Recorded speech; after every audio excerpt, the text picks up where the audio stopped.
तो आज हम लोग पार्ट 4 देखेंगे, रेशियो एंड प्रोपोर्शन, अनुपात समानुपात का।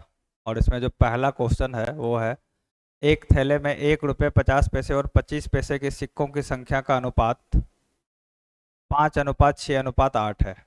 यदि थैले में कुल धनराशि 240 रुपये है। अब देखिए, इस तरह के क्वेश्चन में जरा ध्यान दीजिएगा कि आपको ध्यान ये देना है कि अनुपात किसका दिया गया है और टोटल वैल्यू, कुल मान किसका दिया गया है। तो इस सवाल में आप देखिएगा कि अनुपात आपको सिक्के की संख्या का दिया गया है और जो कुल मान है, टोटल वैल्यू है, वो सिक्के का मूल्य का दिया गया है, कुल धनराशि। यानी टोटल जो सिक्का है, उन सारे सिक्के का मूल्य क्या है, तो वो 240 रुपये है।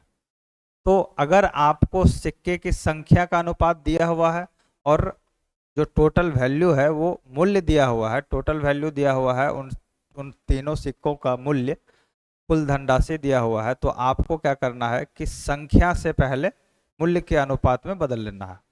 आपका जो भी संख्या का अनुपात दिया हुआ है, वहां से हम लोग क्या निकालेंगे, मूल्य का अनुपात, तीनों सिक्के का मूल्य का अनुपात। तो अगर आप यहाँ से तीनों सिक्के का मूल्य का अनुपात निकालें तो आपके पास सिक्का कौन कौन सा है। सिक्का है 1 रुपये 50 पैसे और 25 पैसे। 1 रुपये का सिक्का है, 50 पैसे का सिक्का है और 25 पैसे का सिक्का है। और इनके संख्या का अनुपात आपको दिया हुआ है कितना, 5:6:8। तो मूल्य का अनुपात क्या हो जाएगा, देखिए मूल्य का अनुपात यहाँ 1 रुपये वाला, अगर आपके पास 5 सिक्का है तो आपके पास कितना रुपया होगा, 5 रुपये होगा। इनका मूल्य कितना होगा, 1 रुपये वाले 5 सिक्का अगर आपके पास है तो उनका मूल्य कितना होगा, 5 रुपये होगा। 50 पैसे वाला अगर 6 सिक्का है तो 50 पैसे वाले सिक्के से, 50 पैसे का सिक्के का जो भी संख्या दिया हुआ, उस संख्या से अगर मूल्य निकालना है तो किससे भाग कर दीजिए, 2 से भाग कर दीजिए। तो 2 से भाग कीजिएगा तो कितना आएगा, 3। और 25 पैसे वाले सिक्के में 4 से भाग कर दीजिए तो कितना आएगा, 2। 25 पैसे वाले सिक्के की संख्या में अगर 4 से भाग कर देंगे तो उसका मूल्य निकलेगा, और 50 पैसे वाले सिक्के की संख्या में अगर 2 से भाग कर दीजिएंगे तो उसका मूल्य निकलेगा। तो मूल्य का अनुपात क्या हो गया, 5:3:2। तो आपसे अगर हम पूछे कि तीनों सिक्के को मिलाकर कुल धनराशि कितना है, तो यहाँ कितना हो जाएगा, 5:3:8:2 10। ठीक है। और आपके सवाल में कितना दिया हुआ है, सवाल में कुल धनराशि दिया हुआ है 240 रुपये। तो आप बोल सकते हैं ये जो 10 इकाई है, ये जो 10 यहाँ टोटल वैल्यू हमको आया है, कुल धनराशि, इसका वैल्यू सवाल में कितना दिया हुआ है, 240 रुपये। और आपको बता चुके हैं कि जिसका वैल्यू दिया हुआ है उससे हम क्या करते हैं, भाग, और जिसका वैल्यू निकालना है उससे क्या करते हैं, गुना। आपको निकालना है 25 पैसे वाले सिक्कों की संख्या ज्ञात करें, 25 पैसे वाले सिक्कों की संख्या निकालना है। ठीक है। तो 25 पैसे वाले सिक्कों की संख्या निकालना है तो 25 पैसे वाले सिक्कों की संख्या से गुना करेंगे, और वैल्यू 10 का दिया हुआ है 240, तो 240 में किससे भाग करेंगे, 10 से, और गुना किससे करेंगे, 25 पैसे वाले सिक्कों की संख्या कितनी है। देखिए ये जो 2 हम थे, 2, ये तो आपको हम समझाने के लिए लिखे थे कि 2 से भाग करेंगे, ये 2 यहाँ लिखिए मत, इसको आप, और इस 4 को भी यहाँ से आप हटा दीजिए। तो 25 पैसे वाले सिक्कों की संख्या कितनी है, 8 है, संख्या का अनुपात 8 है ना, तो गुना किससे कीजिएगा, 8 से। तो ये एक 0 0 गया, 24 × 8, 8 चौके 32, 8 दूना 16, तो 8 दूना 16 3 19। तो 25 पैसे वाले सिक्कों की कुल संख्या कितनी हो जाएगी, 192। यही आपका क्या है, आंसर है। तो बस इस सवाल में ध्यान देना है कि अनुपात किसका दिया हुआ है और टोटल वैल्यू किसका दिया हुआ है। जिसका अनुपात दिया रहेगा और जो टोटल वैल्यू दिया है, जो भी टोटल वैल्यू दिया रहेगा ना, उस अनुपात से हम उसमें कन्वर्ट करेंगे। यानी अगर धनराशि दिया हुआ है टोटल वैल्यू में, तो हम संख्या के अनुपात से मूल्य का अनुपात निकालेंगे, धनराशि का अनुपात निकालेंगे। तो ये आपका पहला सवाल था जिसका आंसर कितना है, 192। ठीक है। चलिए अब अगला सवाल देखते हैं। अगला सवाल है आपका कि एक थैली में 1 रुपये 50 पैसे और 25 पैसे के, 25 नहीं 10 पैसे है। एक थैली में 1 रुपये 50 पैसे तथा 10 पैसे के सिक्कों की संख्या का अनुपात 3:4:12 है। 12 नहीं होगा, यहाँ यहाँ जरा आप करेक्शन कर लीजिए, 3:4:10 होगा। 3:4:10 है। ठीक है, 3:4:10 है। यदि इसका कुल मूल्य 110 रुपये है। अब जरा ध्यान दीजिए, इस सवाल में टोटल वैल्यू किसका दिया हुआ है? धनराशि का, कुल मूल्य का, और अनुपात किसका दिया हुआ? संख्या का।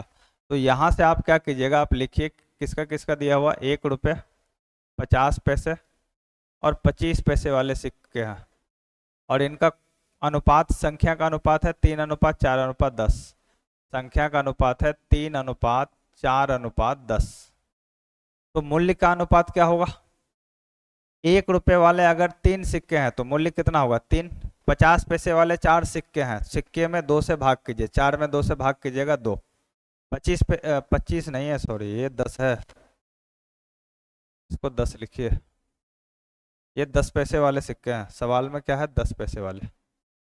तो 10 पैसे वाले आपके पास अगर 10 सिक्के हैं तो 10 पैसे वाले सिक्कों की संख्या में 10 से भाग करने पर रुपए में कन्वर्ट होता है, मूल्य हमें मिलेगा। तो 10 सिक्के हैं, 10 में 10 से भाग कीजिएगा तो कितना मिलेगा? 1 मिलेगा। तो ये टोटल कितना हो गया? कुल मूल्य, तीनों सिक्के का कुल मूल्य यहाँ कितना हो गया? 3 2 5 1 6 इकाई। और सवाल में कुल मूल्य कितना दिया हुआ? 110। आपको पूछा जा रहा है 10 पैसे वाले सिक्के की संख्या।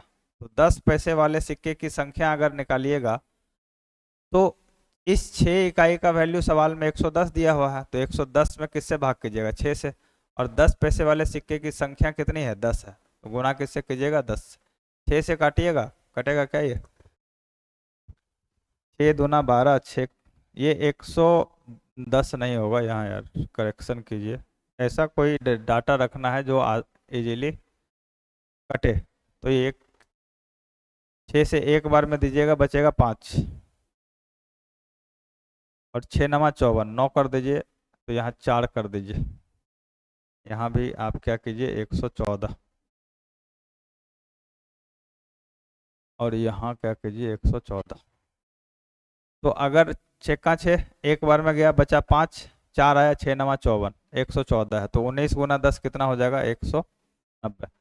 तो 10 पैसे वाले सिक्कों की संख्या कितनी हो जाएगी? 190। देखिए सवाल में डाटा आपको ऐसा दिया जाएगा जो थोड़ा आसानी से कट जाए, पॉइंट में नहीं आने वाला कोई भी ऐसा डाटा नहीं देगा जिससे आपका सवाल लेंदी हो जाए, कैलकुलेटिव हो जाए, पॉइंट में। ठीक है, चलिए अगला सवाल देखते हैं। अगला सवाल है, एक व्यक्ति के पास 1 रुपये, 5 रुपये तथा 10 रुपये के नोटों के रूप में कुल धनराशि 640 रुपये है। प्रत्येक प्रकार के नोटों की संख्या समान है, तब कुल मिलाकर उसके पास कितने नोट है? देखिए ये सवाल जो आपके पास है, इसमें बोला गया है कि एक व्यक्ति के पास 1 रुपये, 5 रुपये और 10 रुपये के नोट के रूप में कुल धनराशि 640 रुपये है। एक व्यक्ति है, उसके पास 1 रुपये का नोट है, 5 रुपये का नोट है और 10 रुपये का नोट है, और इस तीनों को मिलाकर टोटल उसके पास पैसा कितना है? टोटल है 640 रुपये। और तीनों नोट का संख्या समान है, जितना 1 रुपये वाला होगा उतना ही 5 रुपये वाला और उतना ही 10 रुपये वाला नोट होगा। तो आपसे पूछा जा रहा है कि तब कुल मिलाकर उसके पास कितने नोट है? टोटल नंबर ऑफ नोट पूछा जा रहा है। आप मान लीजिए कि जो प्रत्येक प्रकार के नोट है ना, जो प्रत्येक प्रकार के नोट है वो कितने हैं? एक्स है। प्रत्येक प्रकार के नोट एक्स है। क्यों? क्योंकि यहाँ लिखा हुआ प्रत्येक प्रकार के नोटों की संख्या समान है, तो हम मान लिए प्रत्येक प्रकार के नोट की संख्या क्या है? एक्स है, क्योंकि पता तो है नहीं। अब अगर आपके पास 1 रुपये का नोट है और 1 रुपये का एक्स नोट है, तो टोटल मूल्य कितना होगा? अगर मान लेते हैं कि हम बोले कि आपके पास 1 रुपये वाला 10 नोट है, 1 रुपये वाला कितना है? 10 नोट है। तो हम आपसे पूछे कि बताइए आपके पास टोटल कितना पैसा है, तो आप बोलिए इसको गुणा कर दीजिए, टोटल 1 गुना 10 हो जाएगा 10 रुपये। तो अगर 1 रुपये वाला आपके पास एक्स नोट हो तो गुना कीजिएगा तो कितना आएगा? 1x, चाहे 1x लिखिए या x लिखिए, बात बराबर है। उसी तरह अगर 5 रुपये वाला आपके पास एक्स नोट हो, 5 रुपये वाला एक्स नोट हो, तो कुल राशि कितनी होगी? 5x। और 10 रुपये वाला एक्स नोट हो तो कुल राशि कितनी होगी? 10x। ये बात समझे? अगर 1 रुपये वाला एक्स नोट है तो कुल राशि कितनी होगी? x रुपये होगी। 5 रुपये वाला एक्स नोट है तो कुल राशि 5x रुपये और 10 रुपए वाला x राशि, तो कुल राशि 10x रुपए। तो आपके पास टोटल धनराशि कितना दिया हुआ, 640। तो आप लिख सकते हैं कि 1 रुपए वाला x नोट यानी टोटल राशि x प्लस 5 रुपए वाला x नोट, तो टोटल धनराशि 5x प्लस 10 रुपए वाला x नोट, तो टोटल धनराशि x नोट। और यही तीनों मिलाकर क्वेश्चन में तो 640 दिया हुआ है। ये भी कुल धनराशि है और ये भी कुल धनराशि है, तो दोनों को हम क्या कर दिए, बराबर कर दिए। तो यहाँ से कितना हो गया, 10 5 15 1 16, 16x बराबर कितना हो जाएगा, 640। तो यहाँ से अगर x का वैल्यू निकालिएगा तो 640/16 और काटिएगा तो ये हो जाएगा 40। तो x का वैल्यू कितना निकला, 40। और आप x माने क्या थे, प्रत्येक प्रकार के नोटों की संख्या, तो प्रत्येक प्रकार के नोट की संख्या कितनी हो गई, 40। इसका ये मतलब हुआ कि उसके पास जो 3 प्रकार के नोट है, 1 रुपये 5 रुपये और 10 रुपये के, इनमें प्रत्येक प्रकार के नोटों की संख्या कितनी होगी, 40। तो अगर एक प्रकार के नोट 40 होंगे, अगर 1 रुपये वाले 40 नोट, तो 5 रुपये वाला भी 40 नोट, क्यों, क्योंकि संख्या समान है सबका। तो 1 रुपये वाला 40 नोट, 5 रुपये वाला भी 40 नोट और 10 रुपये वाला भी 40 नोट। तो टोटल नोट कितना हो जाएगा, कुल नोटों की संख्या कितनी हो जाएगी, 40 + 40 + 40 यानी कितना, 120। यही आपका क्या है आंसर। कुल नोटों की संख्या कितनी हो जाएगी, 120। अगला सवाल देखिए। अगला सवाल है, एक बॉक्स में 1 रुपये 50 पैसे तथा 25 पैसे के सिक्कों की कुल संख्या 280 है। प्रत्येक प्रकार के सिक्के का मूल्य क्रमशः 8:4:3 के अनुपात में है, तो 50 पैसे के सिक्के की संख्या ज्ञात करें। अब इस सवाल में देखिए, इससे पिछले सवाल में हमें सिक्के का यहाँ कुल संख्या नहीं, कुल मूल्य दिया रहता था, कुल धनराशि दिया रहता था। यहाँ आपके सवाल में टोटल वैल्यू किसका दिया हुआ, सिक्कों की संख्या का दिया हुआ है, और अनुपात किसका दिया हुआ, मूल्य का दिया हुआ है। तो आप मूल्य के अनुपात से संख्या का अनुपात निकालिएगा और फिर जो अनुपात निकलेगा उससे इसका कंपेयर कर दीजिए। तो मूल्य का अनुपात है, कौन कौन सा सिक्का है, 1 रुपये 50 पैसे 25 पैसे, 1 रुपये वाला सिक्का है, 50 पैसे वाला सिक्का है और 25 पैसे वाला सिक्का है। मूल्य का अनुपात कितना है, 8:4:3, ये मूल्य का अनुपात। तो संख्या का अनुपात क्या हो जाएगा, अगर 1 रुपये वाले आपके पास सिक्के हैं और वो टोटल मूल्य उसका 8 रुपये है, तो कितने सिक्के होंगे, तो 8 सिक्के होंगे। अगर 50 पैसे वाले सिक्के हैं और उस सिक्के का मूल्य है 4 रुपये, तो 50 पैसे वाले सिक्के कितने होंगे। देखिए, मूल्य से संख्या पे आने के लिए गुणा करते हैं 2 से। आपको बताए थे कि संख्या से मूल्य पे जाने के लिए भाग करते थे, 50 पैसे वाला में 2 से और 25 पैसा वाला में 4 से। मूल्य से संख्या में आने के लिए गुणा करेंगे, किससे, 2 से। तो 4 × 2 कीजिएगा 8, और यहाँ किससे गुणा करेंगे, 4 से। 3 × 4 कीजिएगा 12। तो संख्या का जो अनुपात निकल गया वो कितना अनुपात निकल गया, 8:8:12, यानी 8 8 16 + 12 कितना हो गया, 28। टोटल जो संख्या है वो कितना है, 28। और सवाल में कुल संख्या कितना दिया हुआ है, 280। सवाल में कुल संख्या दिया हुआ है 280, और आपको यहाँ अनुपात में कितना निकला है, कुल संख्या 28 यूनिट निकला है, 28 इकाई। और आपसे पूछा जा रहा है तो 50 पैसे वाले सिक्के की संख्या, 50 पैसे वाले सिक्के की संख्या ज्ञात करें। तो 50 पैसे वाले सिक्के की संख्या अगर ज्ञात करना है तो हमें क्या पता है कि जिसका मान दिया रहता है उससे भाग। तो 280 किसका मान दिया हुआ, 28 का, और जिसका मान निकालना रहता है उससे गुना। तो 50 पैसे वाले सिक्कों की संख्या कितनी है, 8 है। तो गुना किससे करेंगे, 8 से। ये कटा 10 बार में, और 10 × 8 कितना हो गया, 80। तो 50 पैसे वाले सिक्कों की संख्या कितनी हो गई, 80 हो गई। अगर इसमें आपको 25 पैसे वाले सिक्कों की संख्या पूछा जाता तो आप यहाँ किससे गुना करते, 12 से। 12 × 10 हो जाता है 120। और अगर 1 रुपये वाले सिक्कों की संख्या पूछा जाता तो फिर यहाँ गुना करते 8 से, तो 80। 1 रुपये और 50 पैसे वाले सिक्कों की संख्या समान है, तो 1 रुपये और 50 पैसे वाले सिक्के भी समान होंगे, 80 और 80 होंगे, और 25 पैसे वाले सिक्के 120 होंगे। अगला सवाल देखिए। अगला सवाल है, एक परिवार की आय एवं व्यय का अनुपात 10:7 है। यदि उस परिवार का व्यय 10,500 रुपये है तो उनकी बचत कितनी है। देखिए, आय और व्यय, बचत, एक बात समझिए, आय बराबर जो होता है ना, आय बराबर होता है खर्च प्लस बचत। ये आय का फॉर्मूला होता है।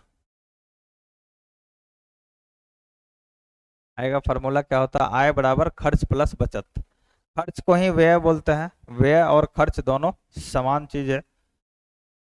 तो यहाँ आपको इस सवाल में क्या दिया हुआ है? इस सवाल में आपको जो अनुपात दिया हुआ वो किसका दिया हुआ? आय और व्यय का। आय का अनुपात दिया हुआ है और व्यय यानी खर्च का अनुपात दिया हुआ है। कितना दिया हुआ? 10:7 दिया हुआ है। 10:7। यदि उस परिवार का व्यय 10,500 है, सवाल में जो डाटा दिया हुआ है, जो मान दिया है, वो किसका दिया हुआ? व्यय का मान दिया हुआ। ये क्या है? 10,500, ये व्यय है यानी खर्च है।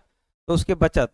अब एक बात जरा ध्यान दीजिए कि एक व्यक्ति मान लीजिए कि 10 रुपये कमाता है और उसमें से 7 रुपये खर्च कर देता है, तो बचत कितना करता होगा? अगर एक व्यक्ति की आय 10 रुपये है और उसका खर्च 7 रुपये है, तो वो बचत कितना करता होगा? तो आप बोलिएगा वो बचत 10 में से अगर 7 खत्म कर दिया, 10 खर्च कर दिया, तो बचत करेगा 3 रुपये का।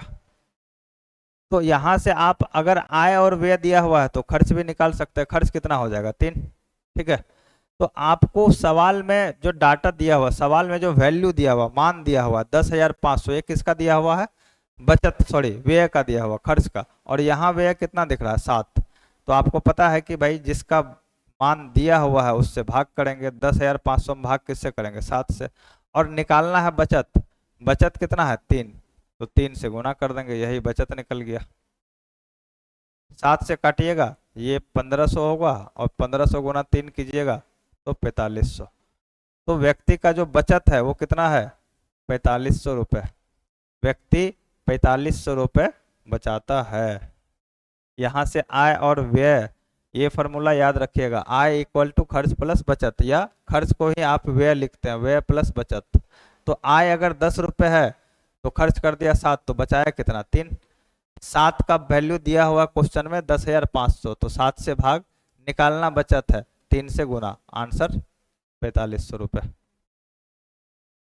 अगला सवाल देखिए, एक व्यक्ति के खर्च तथा बचत का अनुपात 3:7 है। यदि व्यक्ति का खर्च 2184 रुपये है तो व्यक्ति की आय ज्ञात करें। अब एक बात बताइए, अभी आपको बोले थे कि आय बराबर क्या होता है? खर्च प्लस बचत। खर्च और बचत का अनुपात दिया हुआ कितना? खर्च और बचत का अनुपात दिया हुआ है कितना? दिया हुआ है खर्च और बचत का अनुपात दिया हुआ, और यहाँ आय भी लिख ही लेते हैं। तो खर्च और बचत का आपको अनुपात दिया हुआ है 3:7। 3:7। अब एक बात बताइए कि एक व्यक्ति 3 रुपये खर्च करता है और 7 रुपये बचा लेता है, तो व्यक्ति का आय कितना होगा? आय का फॉर्मूला होता है खर्च प्लस बचत। तो 3 + 7 कीजिएगा तो व्यक्ति का आय कितना होगा? 10। यानी 10 रुपये में व्यक्ति 3 रुपये खर्च करता है तो 7 रुपये बचा लेता है। ठीक है। अब सवाल में देखिए कि जरा दिया क्या हुआ है डाटा। सवाल में जो डाटा दिया वो खर्च का दिया हुआ कितना? 2184 रुपये। और यहाँ आप खर्च कितना देख रहे हैं? 3 रुपये। तो 2184 का वैल्यू कितना दिया हुआ? 3। तो 3 से भाग, और निकालना है आय। आय कितना है? 10। 10 से गुना, 3 से कीजिएगा, 3 × 7 = 21, 3 × 2 = 6, 3 × 8 = 84। आंसर क्या होगा? 7280 रुपये। ये क्या है? आय है, व्यक्ति की आय निकाले हैं। कितना निकाला? व्यक्ति का आय कितना निकला? 7280 रुपये। तो व्यक्ति एक महीने या मासिक या वार्षिक, जो भी अभी सवाल में मेंशन नहीं किया गया है, तो व्यक्ति का आय कितना हो गया? 7280 रुपये।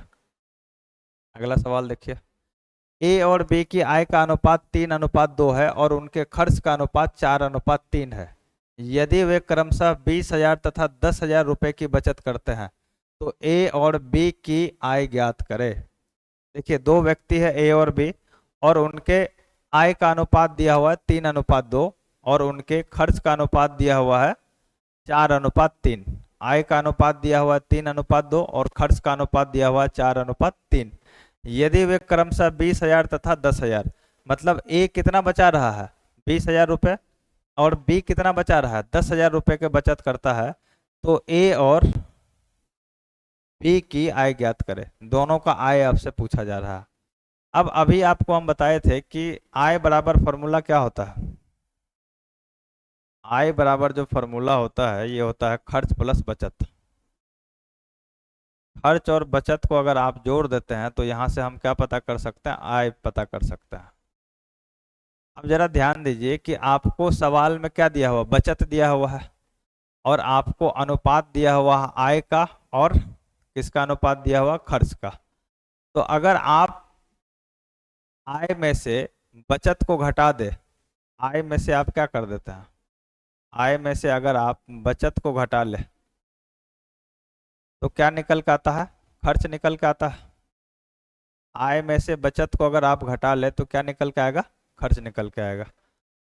तो अगर अनुपात ए और बी का आय का दिया हुआ है 3 और 2, तो हम मान लेते हैं ए की आय कितनी है 3x और बी की आय कितनी है 2x। ये मान लिए ए की आय कितनी 3x मान ली और बी की आय कितना मान लिए 2x। अगर आय में से हम बचत, ए का बचत कितना है 20,000, तो 3x आय में से हम 20,000 घटा दिए उसका बचत, और बी का है, बी का माने है हम आय 2x, 2x में से बी के बचत को घटा दीजिए, बी का बचत कितना है 1,000 रुपये, सॉरी 1,000 नहीं 10,000 रुपये। तो आय में से आप बचत को घटा दिए तो खर्च बचेगा, और खर्च का अनुपात कितना दिया हुआ है 4:3 दिया हुआ है, तो इक्वल टू क्या हो जाएगा 4/3। अनुपात में अगर कोई भी चीज लिखा हुआ तो उसको हम बाई के रूप में लिख सकते हैं, 4/3 लिख सकते हैं। अब यहाँ से आपको क्या करना है, क्रॉस मल्टीप्लीकेशन करना है। तो 3 से गुना कीजिएगा इधर, तो 3 तिया 9x माइनस 20 तिया 60,000 इक्वल टू 4 से गुना कीजिएगा तो 4 दूना 8x माइनस 40,000। तो 9x में से 8x घटाइएगा तो क्या बचेगा x, और इस 60,000 को उधर ले जाइएगा तो ये प्लस में आ जाएगा, बराबर को उस तरफ जाएगा तो प्लस में। तो 60,000 माइनस 40,000 तो इधर क्या बचेगा 20,000। तो x का मान कितना निकल गया 20,000। अब आपको ए और बी की आय निकालनी है, ए और बी की आय निकालनी है। तो ए की आय कितनी हो जाएगी, ए की आय हो जाएगी कितनी 2x, सॉरी ए की आय आप माने थे 3x और बी की आय माने थे कितना, बी की आय माने थे 2x, बी की आय माने थे आप 2x।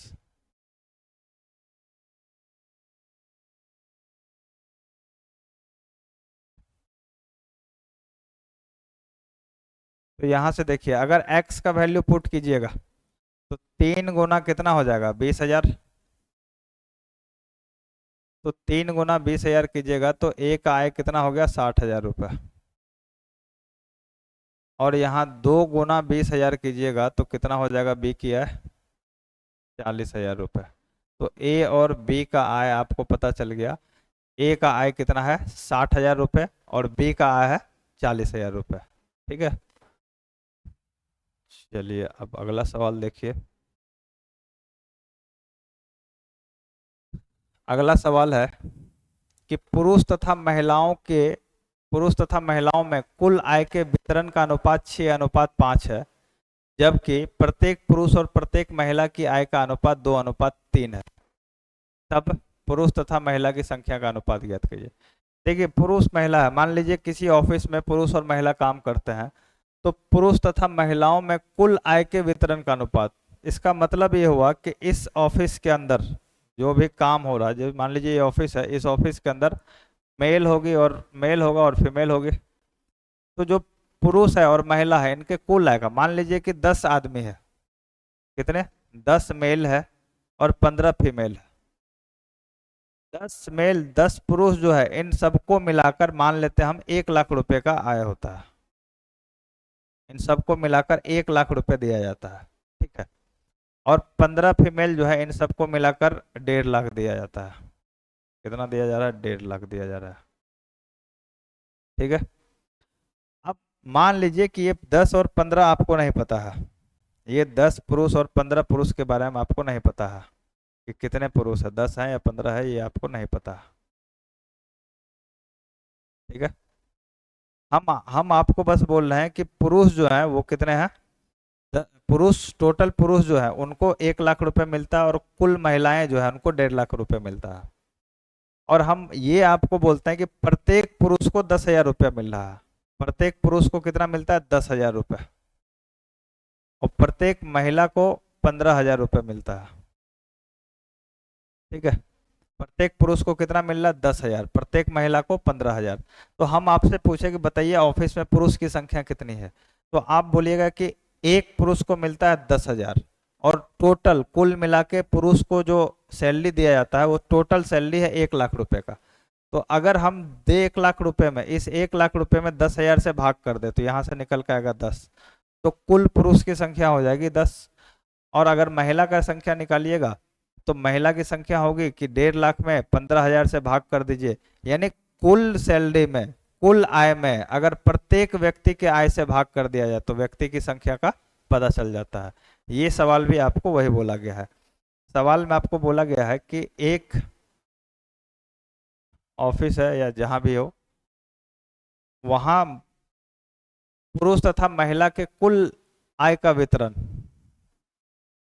पुरुष और महिला का, पुरुष है और महिला है, इनका कुल आय जो है, कुल आय, इसका अनुपात कितना दिया हुआ है? इसका अनुपात दिया हुआ है आपका 6:5। तो कुल आय का जो अनुपात है वो है 6:5। और प्रत्येक महिला और प्रत्येक पुरुष की आय का अनुपात, तो प्रत्येक आय का अनुपात कितना है? प्रत्येक के आय का अनुपात कितना है? वो है आपका कितना? 2:3। प्रत्येक की आय का अनुपात है 2:3। तो आपको क्या बोले, अगर कुल आय में प्रत्येक के आय से भाग दे दीजिएगा तो सदस्यों की संख्या निकल जाएगी। तो कुल आय है 6, 6 में 2 से भाग कर दीजिए तो कितना होगा? 6/2। यहाँ कुल आय है 5, 5 में 3 से भाग कर दिए तो क्या होगा? 5/3। अब देखिए 6/2 तो चलिए कट गया 3 से, ये 5/3 कटेगा? नहीं कटेगा। तो आप क्या कीजिए कि ये जो नीचे वाला संख्या 2 और 3, इसका ले लीजिए एलसीएम। 2, 3 का एलसीएम क्या हो जाएगा? 6, और दोनों जगह 6 से गुना कर दीजिए। 6 से गुना कीजिएगा तो ये 2 तिया 6 और 3 दूना 6, तो ऊपर में 18 हो जाएगा और 5 दूना 10 हो जाएगा।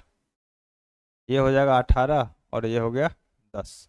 18:10। इसको आप 9:5 भी लिख सकते हैं। कैसे? 2 से दोनों तरफ काट दिए, 2 से दोनों तरफ काटिएगा तो अनुपात क्या आ गया? 9:5। और ये जो अनुपात आया ये किसका आया? ये पुरुष तथा महिलाओं की संख्या का अनुपात आया। ये पुरुष तथा महिलाओं की संख्या का अनुपात आ गया।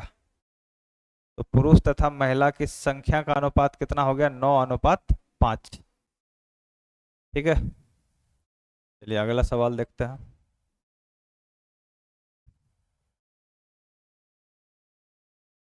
अगला सवाल है कि कर्मचारियों की संख्या 3:2 के अनुपात में कम हो जाती है और प्रत्येक कर्मचारी का वेतन 4:5 के अनुपात में बढ़ जाता है।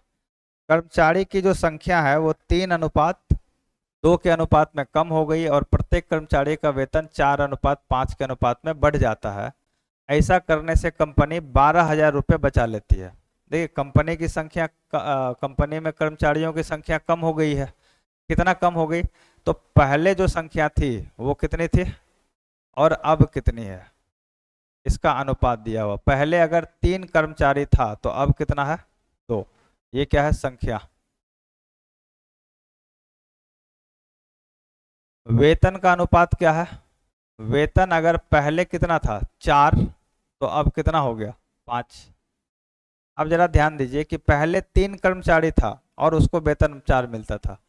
3 आदमी था और मान लीजिए 4 रुपये वेतन मिल रहा, तो टोटल कितना मिला? गुना कीजिएगा तो पहले 12 रुपये मिलता था। अब 2 आदमी है और 5 रुपये का वेतन हो गया, तो 5 दूना 10। अब वेतन कितना मिल रहा? 10। तो पहले 12 रुपये कंपनी खर्च करती थी वेतन के रूप में, अब कितना खर्च कर रही है? 10 रुपये। तो कंपनी बचा कितना रही है? यहाँ जरा ध्यान दीजिए, पहले कितना रुपये खर्च कर रही थी वेतन के रूप में? 12 रुपये। और अब कितना खर्च कर रही है? 10 रुपये। ये क्या है? ये कुल वेतन आ गया, कुल वेतन का अनुपात आ गया। ये जो नीचे में आपका आया है ये कुल वेतन का अनुपात आया है। तो पहले 12 रुपये खर्च करती थी, अब 10 रुपये खर्च कर रही है, तो कंपनी बचा कितना रुपये रही है? कंपनी बचा रही है 2 रुपये। लेकिन 2 रुपये नहीं बोलेंगे, अनुपात में है तो क्या बोलेंगे, 2 इकाई बचा रही है। और सवाल में कितना बचत है, सवाल में बोला गया कि कंपनी इससे 12,000 रुपये बचा रही है। तो इसी 2 इकाई का मान सवाल में 12,000 दिया हुआ है। तो सवाल में पूछा गया है कि कंपनी की प्रारंभिक व्यय, प्रारंभिक व्यय का मतलब क्या हुआ, प्रारंभिक व्यय का मतलब हुआ कि कंपनी पहले कितना खर्च कर रही थी। तो कंपनी पहले कितना पैसा दे रही थी, देखिए पहले टोटल 12 रुपए दे रही थी, अब टोटल कितना दे रही है, 10 रुपए। तो प्रारंभिक व्यय कितना हो गया, 12 रुपए। तो आपको 12 यूनिट का मान निकालना है। 12,000 का वैल्यू कितना दिया हुआ है, 2। तो 12,000 में किससे भाग करेंगे, 2 से। और निकालना किसका वैल्यू है, 12 का, तो गुना किससे करेंगे, 12। 2 से काटिएगा, 2 छाके 12, तो ये हो गया 6,000, 12 छाके 72। तो कंपनी पहले जो खर्च कर रही थी वो कितना कर रही थी, 72,000 रुपये। अगर आपको पूछा जाता कि कंपनी का वर्तमान व्यय ज्ञात कीजिए, कंपनी का वर्तमान व्यय कितना है, 10। तो अगर 12,000 में आप 2 से भाग करते हैं और यहाँ 10 से गुना कर देते हैं, तो ये कंपनी का आपका वर्तमान व्यय निकल जाएगा। 6,000 गुना 10 कितना होगा, 60,000 रुपये। अब देखिए जरा, इन दोनों का अंतर 12,000 है, प्रारंभिक खर्च और अभी के खर्च का अंतर कितना है, 12,000 है। तो ये आपका सवाल है और इसका आंसर कितना आ गया, ये आपका प्रारंभिक व्यय। प्रारंभिक व्यय कितना है, 72,000 रुपये। और ये क्या है, ये वर्तमान व्यय है। तो आपसे जो भी पूछा जाएगा आप उसका मान निकाल लीजिएगा। ये वर्तमान व्यय का मान है 60,000 रुपये। ठीक है। तो अनुपात में जितना टाइप का सवाल बन सकता था वो सारा सवाल हम आपको करवा दिए। पार्ट 1 से लेके पार्ट 4 तक में वो सारा सवाल हम कवर कर लिए। जो भी एक्सपेक्टेड सवाल है, जो भी आपको बीपीएससी टीचर के एग्जाम में पूछे जा सकते हैं, उसमें बेसिक लेवल से लेके अच्छे लेवल तक के सारे सवाल को हम कवर करवा दिए हैं। तो अनुपात का हमारा पार्ट यहीं ख़त्म होता है। आपका एक पार्ट और अनुपात का आएगा, उसमें हम समानुपात का बात करेंगे, प्रोपोर्शन का बात करेंगे। ठीक है, समानुपात से रिलेटेड जो सवाल आते हैं उसका बात करेंगे, तो वो अगले पार्ट में बात करेंगे। अभी इतना ही रहने देते हैं। इसमें रेशियो से रिलेटेड जितना सवाल है वो आपका ख़त्म हो चुका है, तो इन सबको आप देखिए, रिवीजन कीजिए और प्रोपोर्शन के सवाल के साथ फिर अगले वीडियो में आते हैं।